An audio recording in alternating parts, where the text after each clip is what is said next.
So step one is to get unhooked, to come down into the waves. Okay? But the second piece I mentioned is, how can we remember that we're part of the Atlantic? How can there be some remembering that helps us to relax open and have room for the waves? And one of the ways that we remember is that we're not alone. If we are with each other and sharing what's going on, there's a deep comfort, and it's not just because misery loves comfort, it's because we realize it's not so personal, that there are others with us, that we belong to something larger when we realize we all struggle with the same fears and hurts and hopes and feelings of failure. For one man who came home from Iraq, from the war, was struggling with periods of rage and then numbness. What saved him was being part of a support group with other vets that had come home, that he could keep on saying, others feel this too. That was the mantra, others feel this too. Others feel this too. It let him feel compassion towards himself and the others. In the Tibetan practice of Tonglen, the compassion practice, part of what makes it so powerful is you feel directly the waves of what's going on, but then on purpose you remember others that are feeling the same thing. And you're remembering a truth. It's bigger than this separate cell. It's part of the power of 12-step groups, that it's not my shame, my drinking, it's the addiction that we share together. It makes more room for the pain of it. We know that if somebody holds hands with a loved one, the level of fear in their body goes down. We know if people hug, that there's that oxytocin, the 20-second hug, that actually the oxytocin, the sense of well-being, starts arising in the body. Connecting makes room for the waves. It helps us to cultivate equanimity. Of course, the other examples for many of us are being in nature. That if we're feeling our belonging to the earth and the skies, there's something in that just broadens and gives us depth and vastness, that there's room. So those are some elements of remembering the oceanness, but I want to name a couple more. And one of them is the remembering of this too will pass. That if we remember the truth that these waves are always moving, that they're coming and they're going, there's something in that changing world that allows us to rest in a much more vast and peaceful place. Also in a place that's more cherishing. This is Ajahn Chah. He says, he holds up a glass, and it's his favorite glass. This is a Thai monk who's a wonderful teacher. And he says, do you see this glass? I love this glass. It holds the water admirably. When the sun shines on it, it reflects the light beautifully. When I tap it, it has a lovely ring. Yet for me, this glass is already broken. When the wind knocks it over or my elbow knocks it off the shelf and it falls to the ground and shatters, I say, of course. But when I understand that this glass is already broken, every minute with it is precious.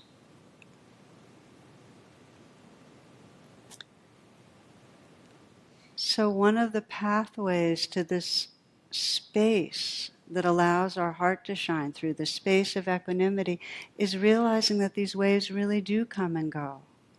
It allows us to cherish. I remember with Thich Nhat Hanh, at one retreat that I went to with a very dear friend, at the end of the retreat, he taught a certain way of hugging, where we'd first bow to each other and say namaste, which means I see the divine in you.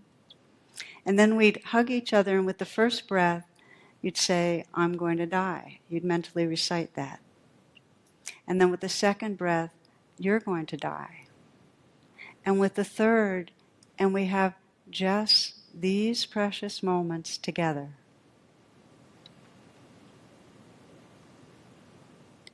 When we remember this ocean is changing waves, we rest in an oceanness that just cherishes the moments. And there's something yet more. That when we remember this changingness, we also touch into something timeless. It's kind of like one Tibetan teacher asked the question, he says, if everything's changing, then what's really true? One of my great teacher in equanimity right now is my mom. And I've shared with you that she's in hospice and she's kind of fading in the sense that her energy's going. She's not in a lot of pain, but she is losing more and more of her being in a form that can do things. And she's very accepting and allow the waves of coming and going she's very open to it and very grateful and appreciative. And one of the big changes I've seen is how she's relating to my father who died 10 years ago. And for the first bunch of years, they had a great, wonderful, loving marriage, and her grief was very pronounced, and there was a bit of an edge of bitterness, like he got taken too soon. He was 78, who knows what too soon is. But when she'd remember, there would be love, but it would be that there would always be that edge of the loss and the bitterness. He got taken from me. And more recently, there's been a shift where she'll talk about him, and the grief and the sorrow is there. It's not that it's gone away. But I think because she's open so fully to she's coming and going, that openness has allowed her to touch into some timeless loving with my father. So that now when she talks about him, she talks about how cute he was, how sweet he was, how much love they shared. And then just, I think it was 3 days ago, and she said, and he's with me right this moment. I can feel that right now. For each of us, in the moments when we're truly open to how this life comes and goes, through that openness shines a very timeless quality of presence and love. That's the possibility of this path. That we open to the changing ways and discover what is timeless and does not die. A love and a presence that's really our home. So maybe what I'll end with tonight, I wasn't sure if I was going to read this or not, but I think it's a beautiful example that I started by saying that equanimity is far from dry. It's a fertile space of balance and presence that lets what's here shine through. When we're reactive, there's kind of an opaqueness, and our purity can't shine through so well. But when we pause and we notice what's happening, we come into the moment, then that universal intelligence and radiance just can emanate. So this is one woman, Emily Bennington, on her blog. She's a mindfulness practitioner, and she shared a story in her own life that I think really shows how this happens. Last night, my mother told me she has breast cancer. If you've ever been in a situation like this, you'll recognize the flood of emotions that hit you all at once. Sadness, guilt, anger, future tripping, regret. The initial shock is truly overwhelming. And, as it usually does, my mind immediately went into planning mode. What needs to happen? What are your treatment options? How soon can we get the lump removed? You get the idea. Thank God for this work, this mindfulness practice, because despite a complete head spiral, I still had presence enough to ask myself a very important question. What am I noticing now? What am I noticing now? So this is the on purpose. And in that moment, I was able to see something I would have missed otherwise. My mother didn't want to talk about any of those things. As I was weighing her options, lumpectomy with sentinel node biopsy or mastectomy, she sat in a high-top chair in my kitchen, staring blankly into a cup of coffee. I was trying to be strong for her sake and mine, but it suddenly became clear that wasn't what she needed. She was scared and needed to be scared. I debated whether to give her a hug, which sounds terrible, I know, but I was barely holding it together and scurrying around making dinner, poring over doctor paperwork, and staying busy was my way of avoiding a total collapse. But being present allowed me to shift to her way. I took a breath, walked across the room, and wrapped my arms around her. It was an awkward sideways hug, but it was also a long, necessary one. And then something happened. Slowly she started rocking side to side, like a mother rocks a child, except the child was now the caretaker. It was a sweet, tiny moment I'll never forget, and one that I surely would have missed were it not for the power of mindfulness. I hope you are also able to appreciate a tiny moment today, and I hope it's as beautiful, even if it's as heartbreaking at the same time.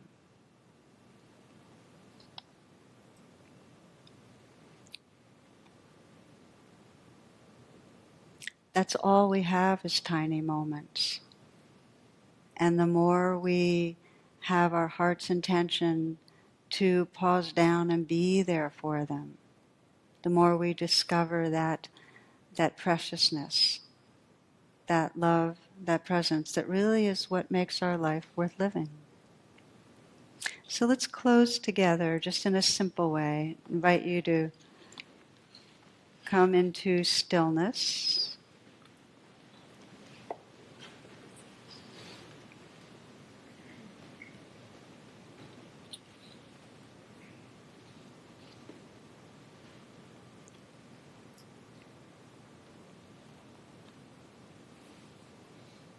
And as we've explored, just to take a moment to feel that on-purposeness of the heart that simply wants to notice what's really here right now. Just to scan through your body, relax and feel the life in the body.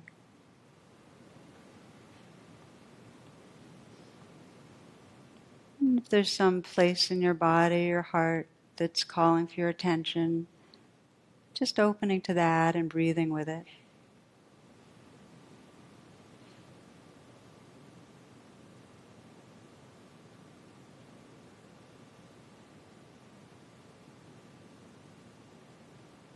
So you're letting yourself be open to the waves of the moment, the sounds and sensations, the changing feelings.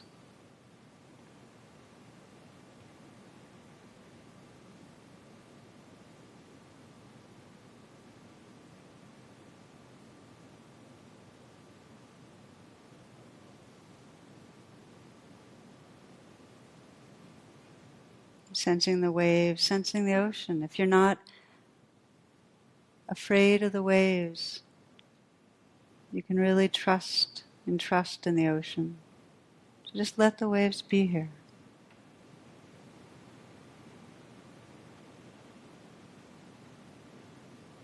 It helps to invite yourself in with a gesture of kindness.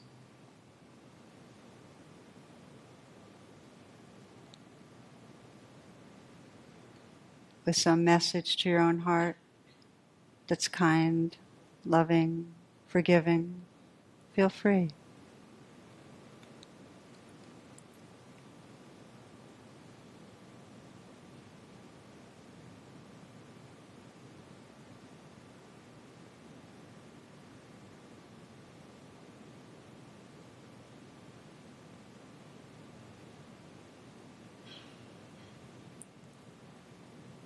I'm closing with a poem from poet Dana Faulds. Settle in the here and now. Reach down into the center where the world is not spinning and drink this holy peace. Feel relief flood into every cell. Nothing to do. Nothing to be but what you are already. Nothing to receive but what flows effortlessly from the mystery into form. Nothing to run from or run toward. Just this breath. Awareness knowing itself as embodiment. Just this breath. Awareness waking up to truth.